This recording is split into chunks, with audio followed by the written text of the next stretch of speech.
I stepped off the bus into a fine mist that clung to everything around Hakone.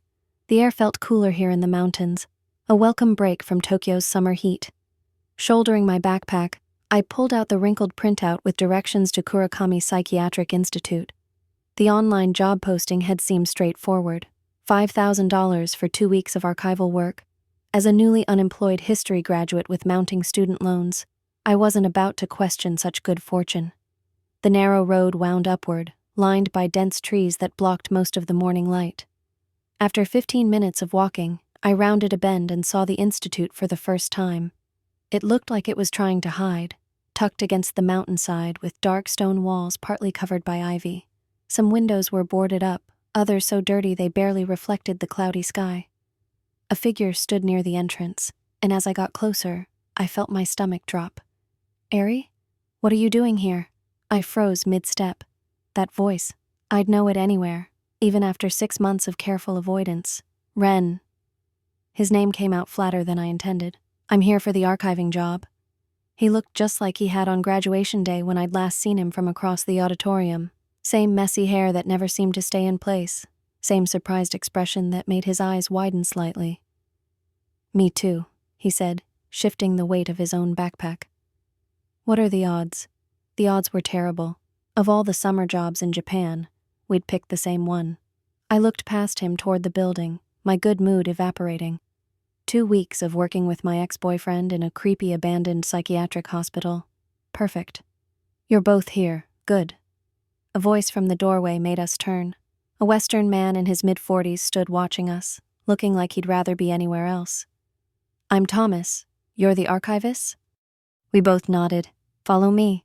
Thomas led us through heavy double doors into a dimly lit lobby. The air inside smelled musty, like old paper and something else I couldn't place. Most of the furniture was gone, leaving outlines on the walls where pictures had once hung. "The institute closed in 1989, Thomas explained as we walked. "The main building is sealed off. You'll be working in the archive wing only." He pulled out a ring of keys and handed one to each of us. "These open the exterior doors in most rooms in the archive section." We followed him down a corridor where our footsteps echoed on the tiled floor. Water damage stained the ceiling in places and mildew crept up the walls in dark patches. "Why are these records still here?" I asked, trying to ignore how Ren walked slightly behind me. "Wouldn't they have been transferred when the hospital closed?" Thomas shrugged. "Administrative oversight. The parent company recently rediscovered they owned the property. That's where you come in, cataloging what's salvageable before the building's demolished next month." We reached a set of swinging doors with archives stenciled across them. "This is your workspace." Thomas handed us each a flashlight. "Power works, but it's unreliable. Some sections get dark." The archive wing stretched out like a maze, with rows of metal shelving and filing cabinets filling multiple interconnected rooms. Dust motes floated in the beams of sunlight from the few uncovered windows. "One last thing." Thomas pulled a folded paper from his pocket. "Rules. Follow them exactly. I won't be staying on site. Too many contractors to coordinate, but I'll check in every few days. My number's at the bottom if there's an emergency." I scanned the typed sheet. 1. If you find an open door that should be locked, do not enter. Close it immediately. 2. Leave the building by 8 p.m. every night without exception. 3. If the intercom system activates, only one person should answer. Count to 30 seconds before hanging up. 4. Do not speak aloud between 7:45 p.m. and 8 p.m. 5. If you hear someone calling your name from an empty room, do not respond. "These are unusual rules for an archiving job," I said, looking up at Thomas. "Old building, old wiring," he replied without meeting my eyes. "Some rooms have sensitive equipment that shouldn't be disturbed. The time restrictions are non-negotiable. The security system can't be overridden." His explanation didn't match the rules at all, but he was already walking away. "There's a detailed project outline on the desk in the main filing room. Food delivery comes at noon. I'll be back on Thursday." The door closed behind him, leaving Ren and me standing alone among decades of forgotten files. "Well, this is cozy," Ren said, breaking the awkward silence. I ignored him and walked toward what appeared to be the central filing room. A metal desk held stacks of empty boxes, inventory sheets, and a project binder labeled Kurakami Archives. "Looks like we're supposed to sort everything by department, then by date," I said, flipping through the binder. Medical records, administrative files, research documents. And we have 2 weeks to do it all. Ren was examining the nearest filing cabinet. This place is huge. Then we should get started. I pulled on the latex gloves provided beside the binder. You take the west rooms, I'll take the east. We'll meet back here for lunch. Ren raised an eyebrow. Are we really not going to talk about this? About us working together? There's nothing to talk about, I said, keeping my voice steady. We're here to do a job. Let's just do it and get paid. He looked like he wanted to say more, but nodded instead. Fine, west rooms it is. The first 2 days passed in uncomfortable routine. We'd work separately most of the day, only coming together when we needed to coordinate or during lunch breaks. The files were exactly what you'd expect from an old psychiatric hospital. Patient intake forms, treatment records, staff evaluations. Most were mundane, though the older ones from the 1960s and 70s contained practices that would raise eyebrows today. On the third evening, I was organizing a cabinet of administrative correspondence when Ren appeared in the doorway. Hey, you should come see this. I glanced at my watch, just after 6 p.m. What is it? I found something weird in the north corridor. Against my better judgment, I followed him. The north corridor was furthest from the entrance, a narrow hallway with numbered rooms branching off it. Most were small storage spaces filled with office supplies or maintenance equipment. Ren stopped in front of a door marked 308. Unlike the other rooms we'd seen, this one had a heavy metal door with an electronic keypad next to it. The door stood ajar. It was open when I got here, Ren said, moving to push it wider. I grabbed his arm, pulling him back. Rule 1. If you find an open door that should be locked, don't enter. Close it immediately. Come on, Ari, aren't you curious? This is the only room with a keypad. No. I kept my hand firmly on his arm. The rules are there for a reason. What reason? Thomas gave us some vague excuse about old wiring. I don't know, but I'm not risking our job because you can't follow simple instructions. I stepped forward and pushed the door shut, hearing it latch with a solid click. Ren sighed. You always did follow every rule to the letter. And you never did, I countered. That was part of our problem, wasn't it? We stood in uncomfortable silence before I turned back toward my work area. Let's just finish up for today. The next day, we stayed later than usual, trying to make up for lost time after a power outage slowed our progress. I was deep in a pile of research notes when I looked at my watch and jumped. Ren, it's 7:55. He looked up from across the room. So? Rule 2, we need to leave by 8. I was already gathering my things, a sudden urgency gripping me. Come on! Ren closed the file he was reading with frustrating slowness. We're only cataloging today, not moving anything. 5 more minutes won't... The lights flickered, plunging us into darkness for 3 seconds before sputtering back to life. The sudden change made the shadows in the room seem deeper, the corners darker. A chill ran up my back. Now, Ren, we're leaving now. This time he didn't argue. We grabbed our bags and hurried through the archive wing toward the exit. The flickering continued like the building was breathing in and out. I checked my watch again as we pushed through the front doors. 7:59 p.m. Outside, the evening air felt clean compared to the musty interior. We walked in silence down the road toward the bus stop, neither of us looking back at the institute looming behind us. The next morning, we arrived to find something strange. The files we'd left scattered across the desk were neatly organized into stacks. The boxes we'd only partially filled were now arranged by date and department. Did Thomas come by? I asked, looking around for any sign of our supervisor. Ren shook his head. The door was locked when I got here, same as when we left. I ran my finger along the edge of a perfectly aligned stack of folders. Then who did this? We got back to work, but I couldn't shake the feeling of being watched. Around midday, I found myself in a small room filled with research documents from the 1970s. One file caught my attention: Consciousness Preservation Protocol. Inside were detailed reports of experimental treatments performed on terminal patients. Dr. Kurakami, the institute's founder, had apparently been researching ways to preserve human consciousness beyond physical death. The procedures were clinical but disturbing, describing methods of consciousness transfer and neural pattern preservation. Most entries ended with the same note: subject expired during procedure. I was so absorbed in reading that I didn't hear Ren until he spoke right behind me. Find anything interesting? I jumped, nearly dropping the file. Don't do that. Sorry. He didn't look sorry. What's that? I handed him the file. Experimental treatments from the 70s, pretty dark stuff. While Ren flipped through the pages, I continued searching the cabinet. Near the back, I found a thin folder labeled Yamamoto Mika. Unlike the other files, this one contained only a few pages, most of them heavily redacted with black marker. What remained visible was sparse. Female, age 27, admitted in 1973 with late-stage lymphoma. The final page contained only one line that wasn't censored. Transferred to room 308. I stared at the room number, remembering the metal door we'd found open. What had they been doing in there? And why was this patient's file so heavily censored when others weren't? Ren, I said, holding up the folder. I think we need to be more careful around here. 2 days passed as Ren and I continued our work, each of us carefully avoiding discussion of the Yamamoto file, or room 308. The rhythm of archiving became almost hypnotic.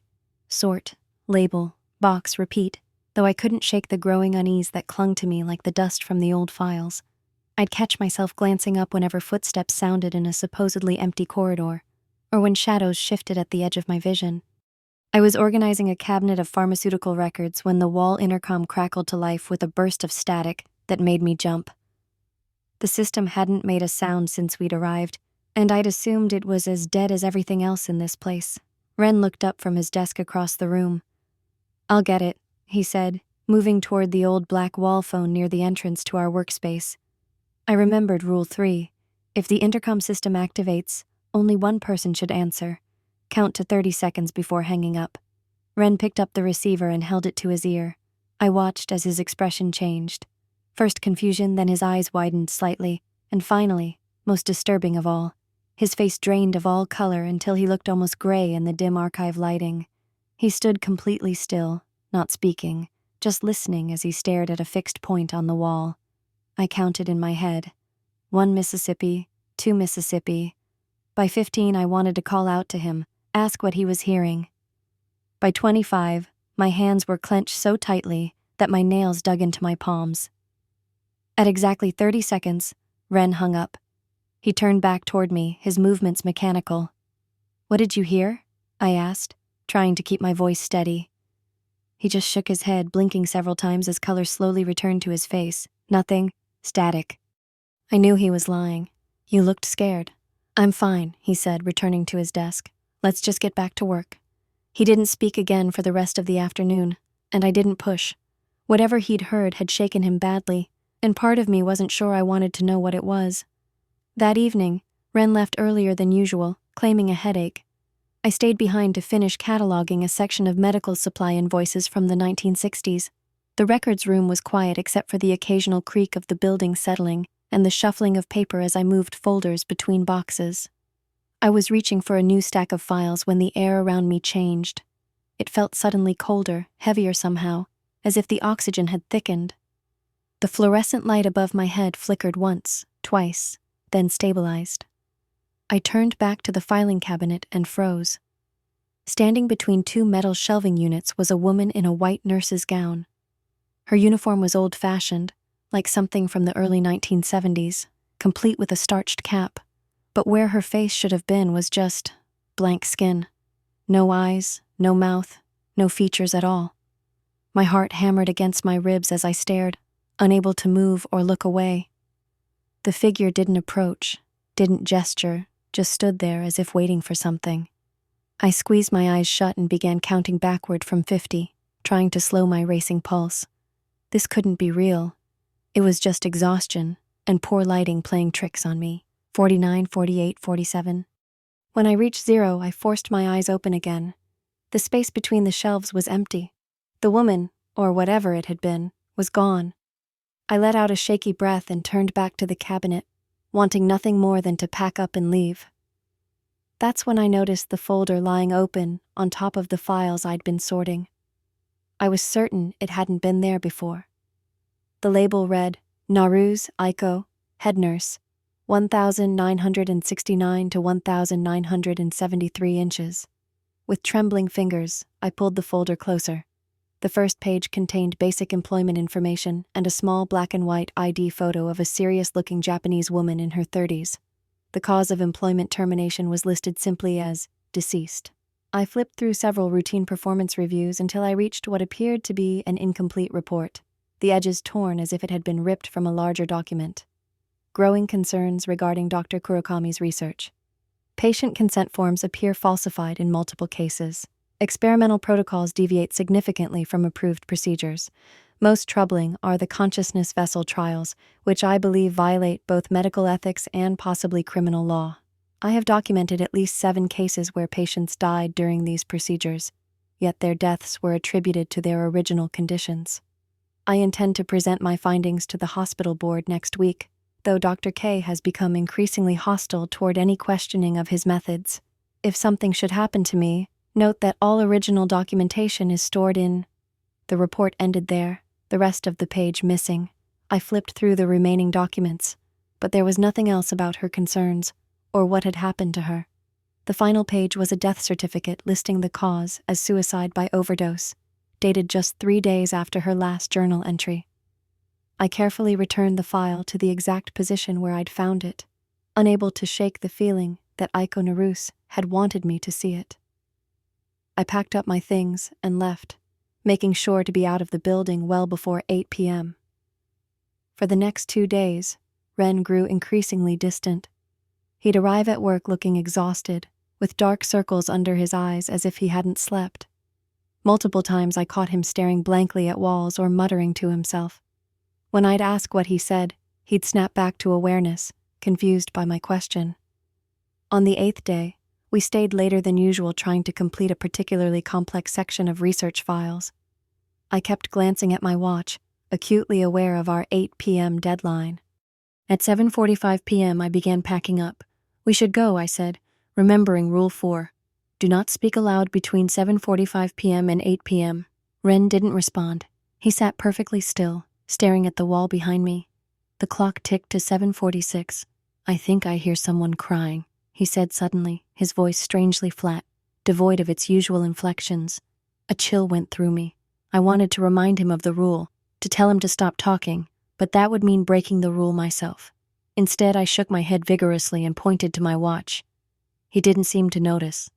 His eyes looked empty, unfocused, as if he was seeing something beyond the room. "They're all so loud at night," he continued in that same flat voice. "Especially in room 308. She keeps saying she wants to go home." I sat frozen, unable to respond, counting the minutes until 8 p.m. The longest 14 minutes of my life stretched out as Ren occasionally spoke in that disturbing monotone, saying things that made no sense about vessels and the procedure. At exactly 8 o'clock, Ren blinked several times and looked around, confused. "Sorry, did you say something? I must have zoned out." "We need to leave," I said, my voice shakier than I intended. "It's after 8. "Already?" He checked his watch. Wow, I completely lost track of time. On the walk to the bus stop, I asked him what he remembered about the last 15 minutes in the archive. "Just organizing files," he said, looking genuinely perplexed. "Why?" "You were talking. During the quiet time." He stopped walking. "No way, I wouldn't do that." "You did. You said you heard crying and something about room 308. He laughed nervously. "Come on, Ari. I think this creepy place is getting to you." I didn't push further, but I knew what I'd heard. Something was happening to Ren, and it seemed connected to whatever Dr. Kurakami had been doing in this place. The next day, I arrived earlier than usual, determined to find more information. Ren had texted that he'd be late, which gave me time to search without his knowledge. I returned to the records room where I'd seen Aiko's apparition, examining the walls carefully. After 20 minutes of searching, I noticed a slight discoloration on the baseboard near the corner. Kneeling down, I pressed against it and felt it give slightly. The panel popped loose, revealing a small hidden compartment. Inside was a water-stained notebook bound with faded red string. The handwriting matched the signature on Aiko's employment records. The first few pages contained mundane notes about hospital supplies and staff schedules. Then the entries changed. May 15th, 1973. Kay has dedicated room 308 entirely to the Consciousness Project. The equipment installed there draws more power than the rest of the hospital combined. When I questioned the purpose, he said it was for storage. What kind of storage requires such power? June 3rd, 1973. Patient. My passed away last night during Kay's procedure. Official record states natural causes due to disease progression. This is false. I witnessed the procedure. Kay connected her to the room 308 apparatus. Something happened. The machine surged, and she convulsed violently. Kay was elated rather than concerned by her death. He kept saying it worked. June 10, 1973. I've discovered what room 308 actually contains. Kay has succeeded in storing consciousnesses without bodies. The machines maintain electrical fields that somehow preserve the neural patterns of the deceased. But it's not just storage. He's developing a way to transfer these stored consciousnesses into new vessels, living patients. This violates everything medicine stands for. I must report this immediately. June 15, 1973. Kay knows I've been investigating. He cornered me today, asking if I'd like to contribute to science by volunteering for the Consciousness Project. His smile didn't reach his eyes. I'm hiding these notes where he won't find them. If I don't return to add more entries, I've likely joined the other consciousnesses trapped in room 308. That was the final entry. 10 days later, according to her file, Aiko Naruse was found dead from an apparent suicide. I carefully returned the journal to its hiding place, my mind racing. Dr. Kurokami had been experimenting with preserving human consciousnesses and transferring them between bodies. Aiko had tried to expose him and ended up dead. And now, decades later, something was happening to Ren, my stubborn, rule-breaking ex who had been so fascinated by room 308. I heard the archive wing's door open and quickly moved away from the hidden panel. Ren's voice called out from the main room, sounding normal again today. "Eri, you in here?" "You in." "Coming," I answered, trying to compose myself. As I walked toward his voice, I knew I couldn't tell him what I'd found. Not yet. Not until I understood what was happening and how to stop it. By day 10, the archives had become a prison. The work that once felt tedious now felt like a lifeline to normality as Ren slipped further away from me. I first noticed the change that morning when I walked in and found him already at his desk, head bent over a stack of files. "Morning," I called out, setting my bag down. He looked up, his eyes taking just a beat too long to focus on me.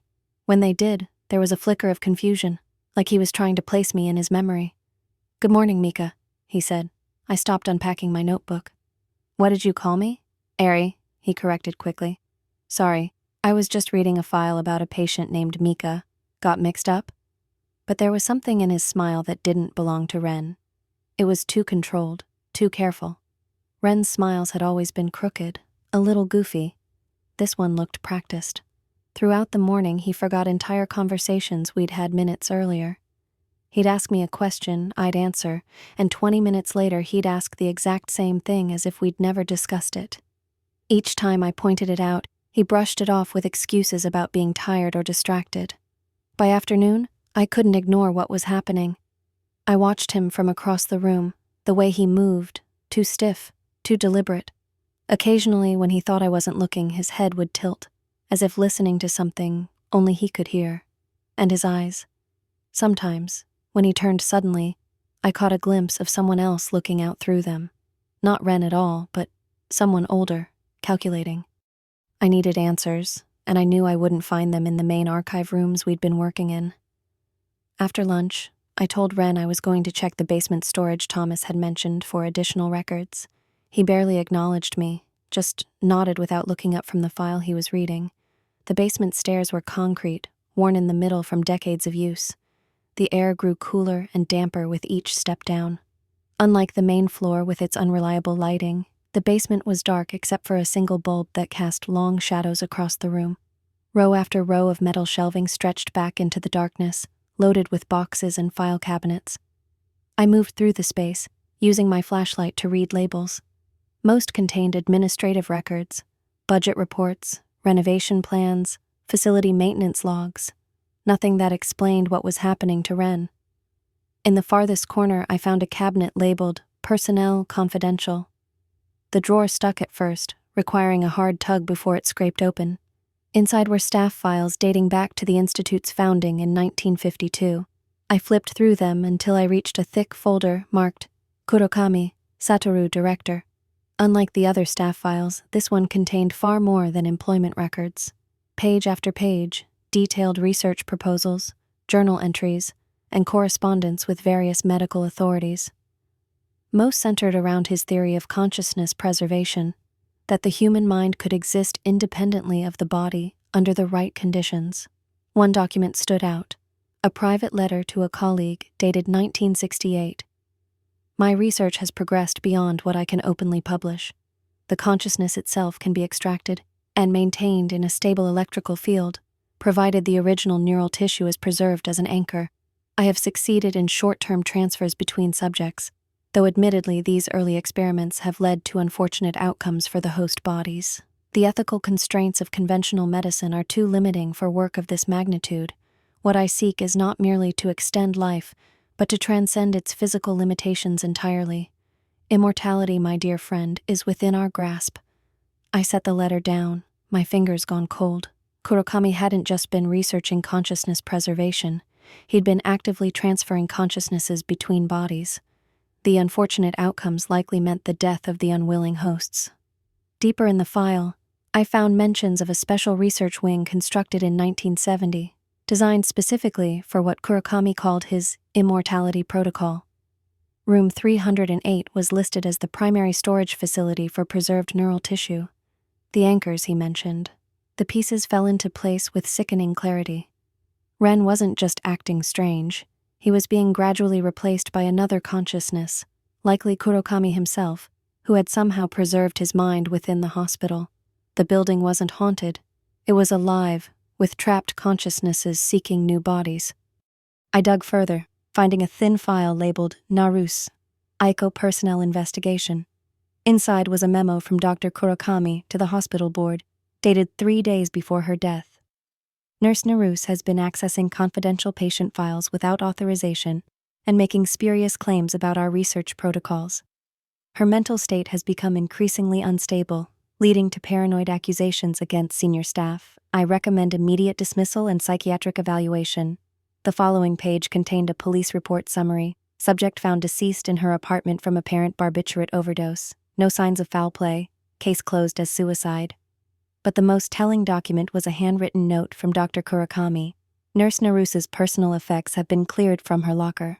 Her suicide note and final report were secured for confidentiality reasons and stored in the secure archives. One crucial piece was missing: Aiko's final report and supposed suicide note. If she'd documented how Kurokami's experiments worked, it might contain information on how to stop the process happening to Ren.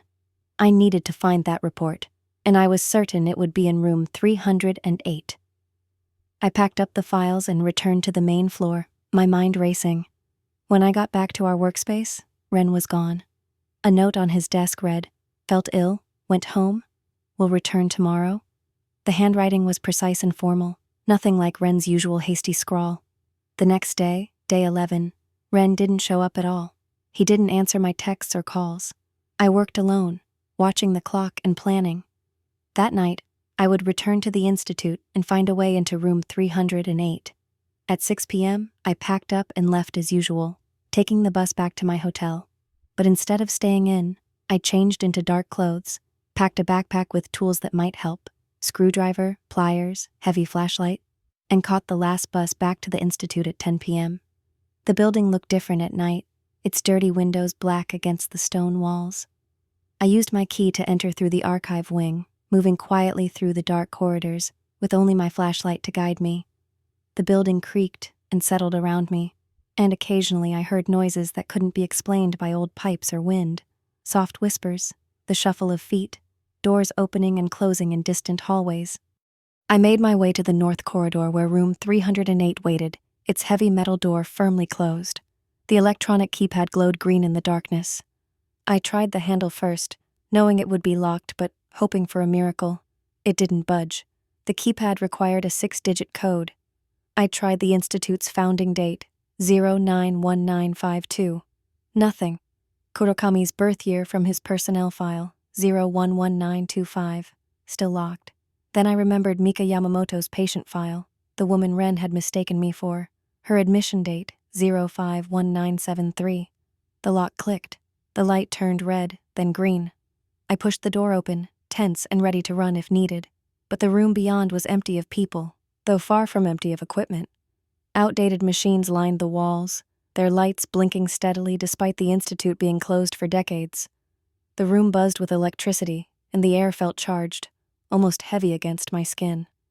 In the center stood what looked like an old dentist's chair, surrounded by equipment that reminded me of early computers and medical monitoring devices. Thick cables snaked from these machines to a wall of glass-fronted cabinets on the far side of the room. I walked closer, my flashlight illuminating what lay behind the glass. Dozens of jars containing what could only be preserved brain tissue, each labeled with a name and date. I found one labeled Kurokami S, 1,989 inches, and another, Yamamoto M, 1973. Along another wall stood filing cabinets. I tried the drawers, finding most locked, but one opened to reveal patient files similar to those we'd been archiving, except these contained detailed notes on consciousness transfer procedures and vessel compatibility. I checked my watch, 7:30 p.m. I had 30 minutes before the 8 p.m. deadline. Where would Aiko have hidden her final report? I ran my hands along the underside of desks, checked behind equipment, tapped walls listening for hollow spaces. Nothing. Then I noticed it. A floor tile near the chair that didn't quite match the others. Kneeling down, I worked my fingers around its edge and pried it up, revealing a small space beneath. Inside was a sealed plastic bag containing a notebook and a single-page letter. The letter was addressed to the hospital board, written in the same handwriting as Aiko's journal. By the time you read this, I will likely be dead. Dr. Kurokami discovered my investigation into his experiments and has threatened me directly. I do not believe he will allow me to present my findings to you in person. What happens in room 308 violates every medical and ethical principle. Dr. Kurokami has successfully preserved human consciousnesses after death by maintaining their original brain tissue in an electromagnetic field. He has also developed a method to transfer these consciousnesses into living vessels, unwilling patients whose own minds are gradually suppressed and replaced. Dr. Kurokami intends to use this technology to achieve his own immortality. He has already preserved samples of his own brain tissue while still alive, and I believe he plans to transfer his consciousness when his physical body begins to fail. The process is not immediate. It begins with memory lapses in the host, followed by personality changes, and eventually complete replacement of the original consciousness. However, the transfer remains dependent on the preserved brain tissue. If destroyed, the invading consciousness is expelled. The equipment in room 308 maintains the electromagnetic field necessary for these preserved consciousnesses to remain active. Destroying either the tissue samples or the power supply would end their influence. I have documented all evidence in the attached notebook. Please act quickly before more lives are lost. Aiko Naruse, head nurse. I flipped through the notebook, finding detailed records of Kurokami's experiments, including diagrams of the equipment in room 308, and the process for destroying the preserved tissue samples to free those affected by transferred consciousnesses. I checked my watch again, 7:56 p.m., 4 minutes until 8 o'clock. I stood in the center of room 308, surrounded by machines and jars of preserved brain tissue, the physical anchors for the trapped consciousnesses. The notebook in my hand contained the information needed to save Ren, but I needed to act now. If I destroyed Kurokami's preserved brain tissue, I might free Ren from his influence. But if I failed, I could become trapped here myself after 8 p.m., another potential vessel for the consciousnesses seeking bodies. As the seconds ticked by, I faced my choice: try to save Ren by destroying Kurokami's preserved brain, or leave now and escape before becoming trapped myself. I stood in the center of room 308, my watch reading 7:56 p.m. 4 minutes. That's all I had to save Ren and get out before the 8 p.m. deadline.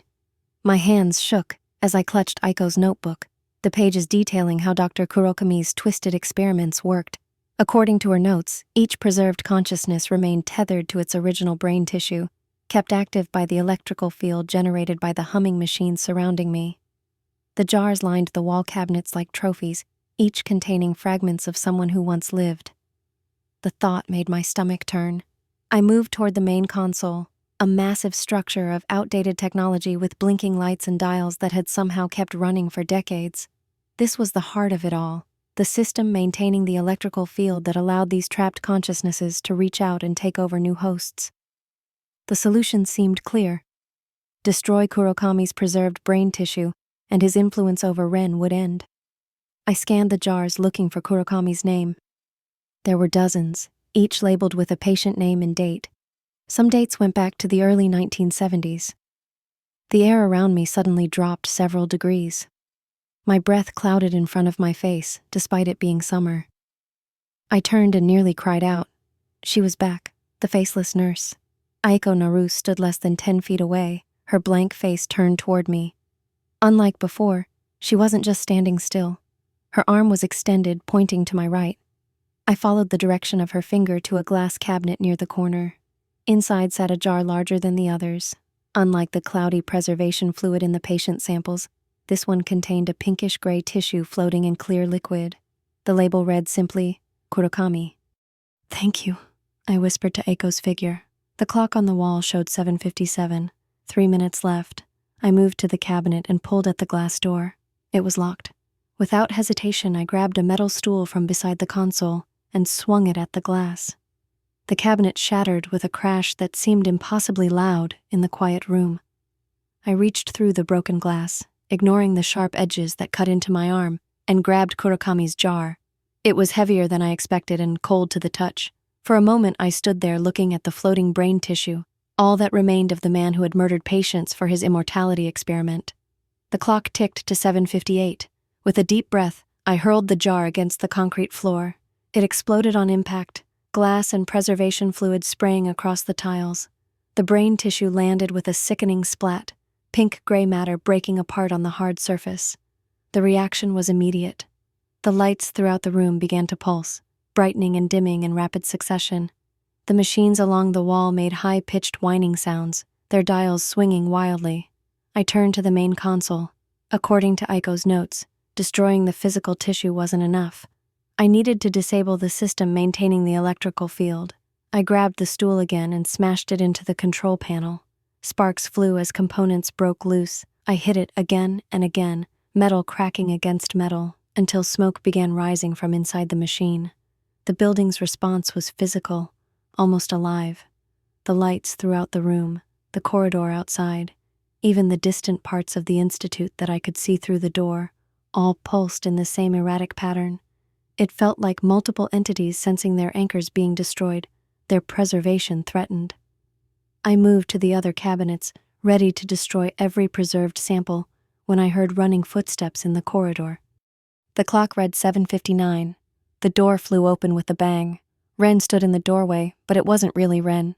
His face was twisted with rage, his posture rigid and unnatural. His eyes, the eyes I knew so well, were cold and calculating in a way that Ren's had never been. "What have you done, Mika?" he yelled, his voice deeper than normal, the inflection all wrong. I stepped back, putting the console between us. "My name is Ari, not Mika, and I know who you are, Dr. Kurokami." He advanced into the room, taking in the shattered cabinet and the destroyed brain tissue on the floor, his face contorted with fury.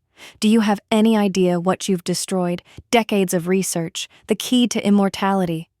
"You killed those people," I said, moving backward as he approached. "You were going to take over Ren completely." "The vessel is already mine," he snarled, lunging toward me. I dodged to the side as he charged.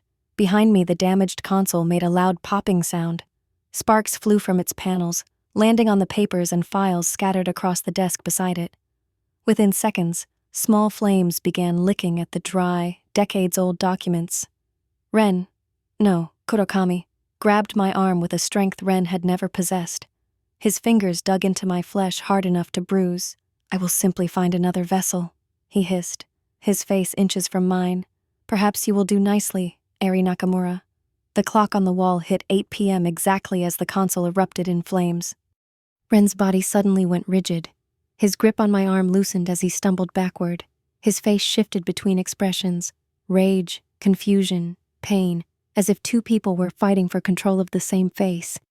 He clutched his head and let out a sound that was half scream, half sob. "Ren," I called, moving toward him as the fire behind me grew larger.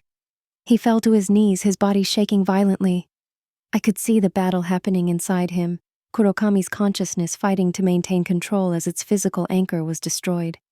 The fire spread quickly, feeding on old papers and wooden furniture. Smoke began filling the room, making my eyes water and my lungs burn. I knew we had only minutes before the entire wing would be engulfed. I grabbed Ren under his arms and began dragging him toward the door. He was heavy, his body still convulsing, but I managed to pull him into the corridor. "Come on, Ren," I gasped, choking on smoke. "You have to help me. I can't carry you." The flames were spreading to the hallway now, the old wood and paper of the archive wing providing perfect fuel. Heat pressed against my back as I continued pulling Ren toward the exit. Finally he stirred, his legs moving weakly at first, then with more purpose. I got his arm around my shoulder and half-carried him through the smoke-filled corridors. Behind us, room 308 was now completely engulfed in flames, the fire consuming the physical remains of all those preserved consciousnesses. We stumbled out the main entrance into the cool night air. I didn't stop until we were a safe distance from the building, collapsing onto the gravel path leading down to the road. The night was quiet except for the crackle of flames now visible through the Institute's windows. Ren lay beside me, no longer convulsing but breathing in ragged gasps. I watched his face in the orange glow of the fire, searching for signs of who was in control. His eyes opened slowly, focusing on my face with difficulty. For a long moment, he just stared at me, and I held my breath. "Airy," he whispered, his voice hoarse but unmistakably his own. The clinical coldness was gone, replaced by confusion and exhaustion. Relief washed over me so strongly I nearly sobbed. "Yeah," I managed to say. "It's me." "What happened?" He tried to sit up, wincing with the effort. "Why are we outside? Is the building on fire?" I looked back at the Kurokami Institute. Flames now poured from multiple windows, the archive wing fully engulfed. Years of records, research, and the physical anchors of trapped consciousnesses, all of it burning away. "I'll explain everything," I told him, helping him to a sitting position. "But right now we need to get further away from the building and call for help." Ren looked back at the burning institute, his expression clearing as if waking from a long dream. "I remember bits and pieces," he said quietly, "like watching myself from far away. There was someone else in my head." "Dr. Kurokami," I confirmed. "He was trying to take over your body, use you as his new vessel for immortality." Ren shuddered. "And you stopped him?" I nodded, too tired to explain the details. "We both did." The fire continued to spread through the old building, decades of darkness and secrets burning away in the night. In the distance I could hear sirens approaching. Someone in town must have spotted the flames. Ren reached over and took my hand, squeezing it weakly. "Thank you," he said simply. I squeezed back, watching the institute burn. Dr. Kurokami was gone. Nurse Aiko's spirit was finally free. And whatever other consciousnesses had been trapped in that terrible place were released at last.